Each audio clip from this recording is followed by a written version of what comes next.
For more analysis on all of this, we are joined by Michael Bociurkiw. He is a senior fellow at the Atlantic Council, also a former spokesperson for the Organization for Security and Cooperation in Europe.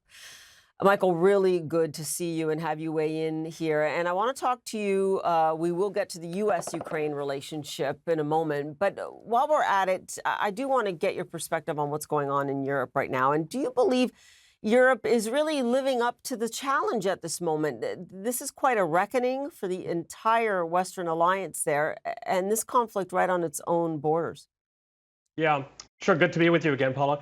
Well, look, the Europeans feel that this war is much more on their doorstep than, say, Americans do. And the other thing we've noticed almost from the start of the war is the Europeans have been leading in terms of supplying Ukraine with what it needs. You just mentioned the military trainers to come on Ukrainian soil. That is a really, really big deal because when the invasion first happened, Western nations pulled their instructors out. So this is a big, big step. But the other thing the Europeans have been doing is they've been taking the lead over the U.S. in terms of supplying, for example, main battle tanks, jets, long-range missiles like the Storm Shuttle from the UK, that sort of thing. And the U.S. tends to follow. So again, they very, very well realize that if Putin is not stopped at the borders of Ukraine, he will go further.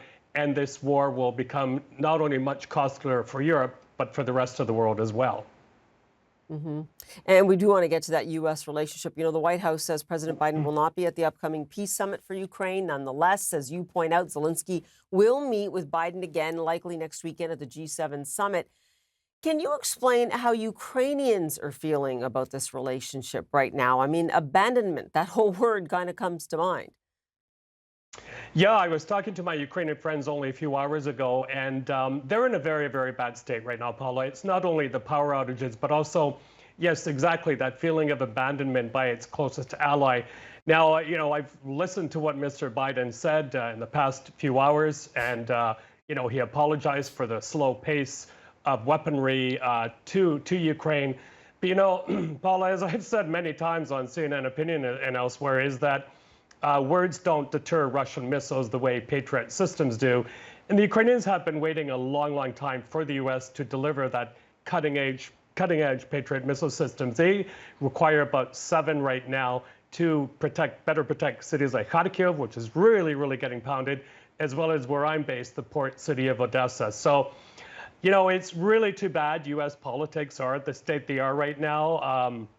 I think with this apology that Biden made to Zelensky, in a way, he's playing domestic politics, blaming it on the conservatives, but that does not make up whatsoever for the delays, the loss of lives, and the massive, massive destruction. Yeah, and we're not sure exactly how American politics will change, obviously, as there is that isolationist strain running, Right. especially through the Republican Party. Can you give us, though, and Michael, as you point out, you live in Ukraine on and off and have through this entire conflict. Can you give us a reality check about what's going on there, especially with the civilian deaths we just reported on, but also the insidious targeting of the infrastructure there? Yeah, exactly. Civilian deaths are on average about 40 a day. It's actually probably higher than that. And don't forget, we're into year 3 of the war. But the big thing that's happening right now because of Russian strikes, not only on Ukrainian power transmission systems, but also on the thermal power plants, the water hydroelectricity plants, is that Ukraine has lost a lot of its generating capacity. The economy is in a very, very bad state. There's a Ukraine reform conference coming up in a few days in Berlin. I'll be there. But I think what the Ukrainians need to do is to really make it clear to the West that Ukraine is on a path to a humanitarian catastrophe by the wintertime because of these strikes. My friends in Kyiv are reporting power outages of up to 20 hours a day. And in Odessa, where, don't forget, an international port that provides food to the world, they're having about 7 to 10 or so. So life has become very miserable, and also the psychological effect as well. Let's hope it doesn't cause another wave of refugees. as you say, more than 2 years in. Before I let you go, you're in Thailand right now. It is a country that has resisted sanctions against Russia and also, you note, is welcoming Russians. What are you seeing there on the ground, and how is that contributing to Russia, continuing its war effort? Yeah, sure. You might even be able to see behind me Russians walking by on the beach. Thailand last year targeted for this year about 2 million Russian arrivals. There's no lack of Russian flights here.